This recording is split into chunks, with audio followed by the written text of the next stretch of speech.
जीवं जीवं दव्वं जिण्वण्वसेन जीर्णनि दिट्ठं ते wind wind वन्दं वन्दे तं सर्वदा शिरसा। इस तरह द्रव्य संग्रह का मंगलाचरण करके आज हम गाथा 32 व 33 का अध्ययन करेंगे। पहला अधिकार पूर्ण हो गया था और दूसरे अधिकार में हमने जीव और अजीव द्रव्य के स्वरूप का वर्णन कर लिया था। पिछले वीडियो में 30 और 31 में द्रव्य आश्रव और भाव आश्रव का वर्णन भी हो गया था। आज इस 32 और 33वीं गाथा में द्रव्य बंध और भाव बंध की चर्चा होगी। भाव बंध व द्रव्य बंध के लक्षण गाथा 32 पढ़ते हैं।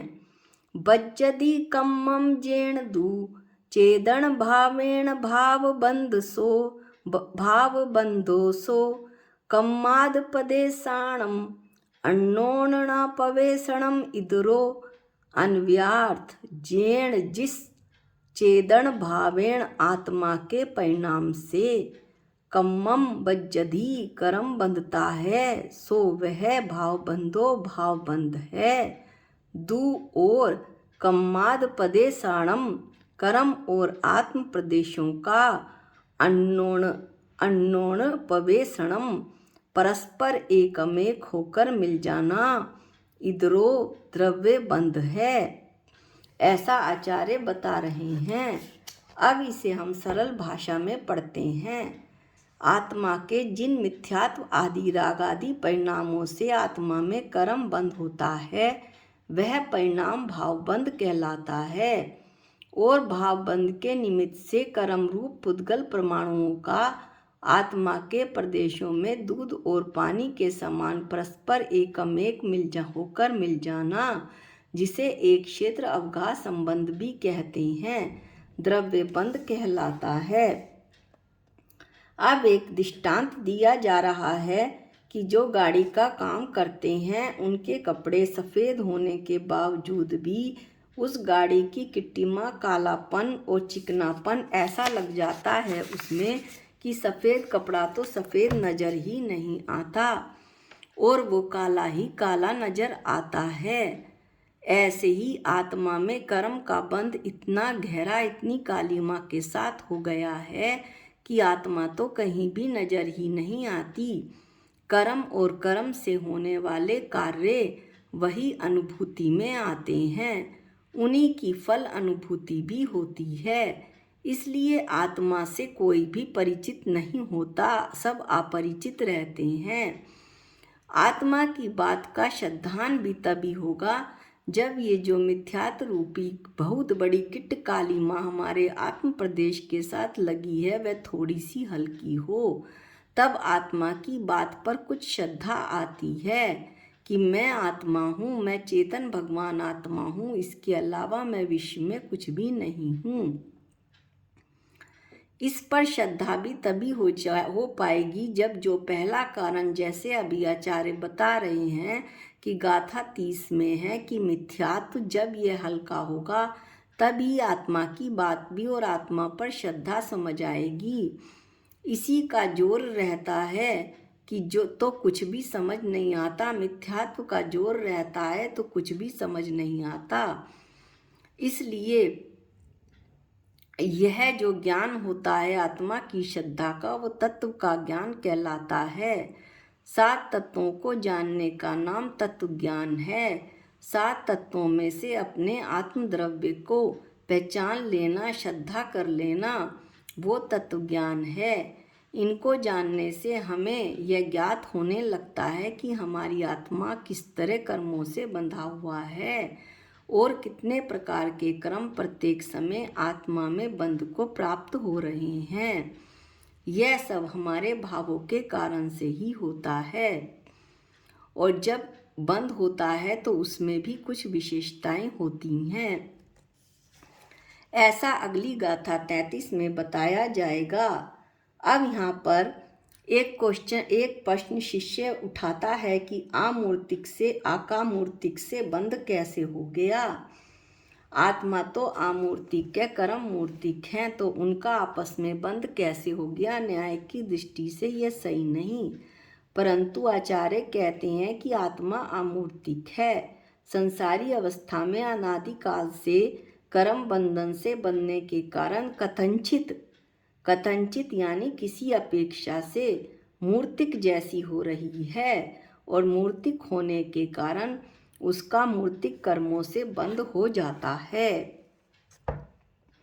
अब अगली गाथा में 33 नंबर की गाथा में बंध के अन्य कारणों की चर्चा आचार्य कर रहे हैं। पयडी ठिद्दी अणुभागप पदेश भेदा दु चदुविदो बंधो जोगा पयडी पदेसा ठिदी अणुभागा कसायदो होंती। बंधो बंध पयडी ठिद्दी अणुभागप पदेश प्रकृति स्थिति अनुभाग और प्रदेश के भेदा भेद से चतुर्विदो 4 प्रकार का होता है। कौन? बंध। उनमें से पयडी पदेशा प्रकृति बंध और प्रदेश बंध तो जोगा योग से होते हैं। दू तथा ठिद्दी अणुभागा स्थिति बंध और अनुभाग बंध कषाय से होंती होते हैं। ऐसा आचार्य बता रहे हैं। अब हम इसे सरल रूप में पढ़ते हैं और एक पिक भी देखेंगे। प्रकृति बंध, स्थिति बंध, अनुभाग बंध और प्रदेश बंध, ऐसे बंध 4 प्रकार का हुआ। इसमें प्रकृति और प्रदेश बंध योग से होते हैं, स्थिति और अनुभाग बंध कषाय से होते हैं। इसकी एक पिक्चर भी देख लीजिए। बंध प्रकृति, प्रदेश, स्थिति और अनुभाग बंध। अब इसकी और आगे हम चर्चा करते हैं। जो योग है उसकी प्रकृति और प्रदेश, उससे प्रकृति और प्रदेश बंध होता है, और जो आत्मा में कषाय है उससे स्थिति और अनुभाग बंध होता है। प्रकृति से अभिप्राय है कि जो ज्ञानावर्ण आदि कर्म की प्रकृति बन गई, अर्थात उसका जो नेचर बन गया, वो कर्म का स्वभाव कैसे बन गया? कर्म का स्वभाव ऐसे बन गया कि वो ज्ञान को घात करने वाला है। यह ज्ञानावरण कर्म की प्रकृति है। वो कौन? ज्ञानावरण कर्म जो ज्ञान का घात करे। जो जैसा कर्म होगा वह वैसा ही काम करेगा। ज्ञानावरण कर्म क्या करेगा? ज्ञान का घात करेगा। दर्शनावरण कर्म क्या करेगा? दर्शन का घात करेगा। मोहनीय कर्म क्या करेगा? मोह को उत्पन्न करेगा। इन सब कर्म प्रकृतियों के जो अलग अलग भेद बन जाते हैं उसे ही प्रकृति बंध कहते हैं। यह कर्म 8 प्रकार की कैटेगरी में भाजित होते हैं, जो हमने पहले पढ़ लिया था। फिर है स्थिति। स्थिति का अर्थ होता है जो ये कर्म आत्मा में प्रकृति के साथ बंध गए वे कितने समय तक बंधे रहेंगे। जैसे हमारे यहाँ कोई मेहमान आते हैं तो वे कितने समय तक रहेंगे, ऐसा हम अनुमान लगाते हैं, या वे बताते हैं कि हम तो 2 नाइट रहेंगे, 2 दिन रहेंगे और वहाँ के दर्शन करके फिर चले जाएंगे, ऐसा वे बताते हैं। इस तरह से वे कितने समय तक कर्म का बंध रहेगा, उसी समय उसमें बंध की स्थिति पड़ जाती है कि कितने समय तक यह कर्म आत्मा में बंधा रहेगा। कर्म लंबे समय के लिए बंधते हैं तो उनके क्षय करने के उपाय भी होते हैं, लेकिन जब वे बंधते हैं तो उतने ही समय के लिए हैं। अगर हम उनको क्षय करने का उपाय नहीं करते हैं तो वे बंधते ही जाते हैं और समय पर अपना फल देकर झड़ जाते हैं। लेकिन यदि हम क्षय करने के लिए, कर्म क्षय करने के लिए पुरुषार्थ करते हैं, तप करते हैं, व्रत करते हैं, समय से तो कर्म समय से पहले भी झड़ जाते हैं, शुभ भाव करते हैं तो यह कहलाता है स्थिति बंध। अब इसमें तीसरा है अनुभाग बंध।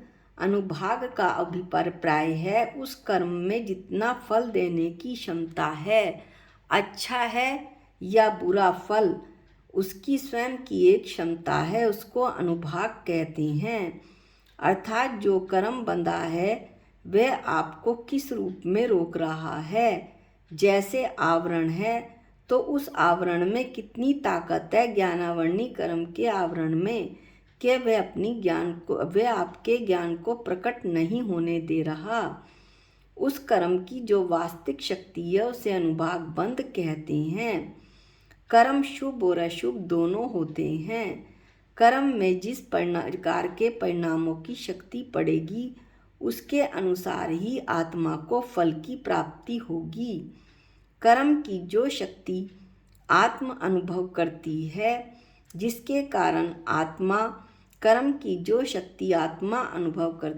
जिसके कारण आत्मा चाहते हुए भी कुछ ना कर पाए, वह उस कर्म की अनुभाग शक्ति कहलाती है। मुख्य रूप से फल देने की क्षमता 4 प्रकार के बंध में से इसी अनुभाग बंध में होती है। और प्रदेश बंध क्या है? प्रदेश बंध में तो कर्म की संख्या हो गई, कितने कर्म परमाणु ज्ञानावरण कर्म के रूप में बंधे, कितने दर्शनावरण कर्म के रूप में बंधे, यह उन कर्मों की संख्या हो गई। जैसे कितने मेहमान आए। प्रदेश, प्रकृति और स्थिति ये कोई अधिक महत्व की चीज नहीं है। महत्व की चीज क्या है? अनुभाग शक्ति। वह इसलिए क्योंकि वही हमें सुख और दुख देने का काम करती है। योग का अभिप्राय क्या है? जिससे प्रकृति और प्रदेश बंद होता है वह योग है क्या? वैसे इसकी परिभाषा हम कई बार पढ़ चुके हैं, पर एक बार फिर मन वचन काया की चंचलता और उनका स्पंदन जितना अधिक होगा उतने ही अधिक संख्या में प्रकृति और प्रदेश का भी बंद होगा। कषाय से क्या अभिप्राय है ये भी हमने पढ़ा था, लेकिन एक बार फिर कषाय से अभिप्राय है कि एक तरीके से आत्मा में चिकनापन, जिसके कारण कर्म उस आत्मा से चिपक जाते हैं। क्योंकि किसी भी द्रव्य को अगर हम बांधते हैं तो उसके लिए कोई ना कोई एडहेसिव चाहिए, यानी कि चिपकाने के लिए कोई पदार्थ चाहिए। जैसे हम कागज या हमारा शास्त्र फट गया तो हम फेविकोल या गोंद का प्रयोग करते हैं दृष्टांत के रूप में। और दाष्टान्त वह क्या होती है यहाँ पर जब हम पढ़ते हैं शास्त्र में, तो वह क्या होती है जो कि चिपकाने के लिए होती है? कषाय। जैसे मान लो कोई कपड़ा गंदा हो गया, उसमें मिट्टी लग गई, तेल लग गई, तो वह और ज़्यादा चिकटा होता चला जाता है।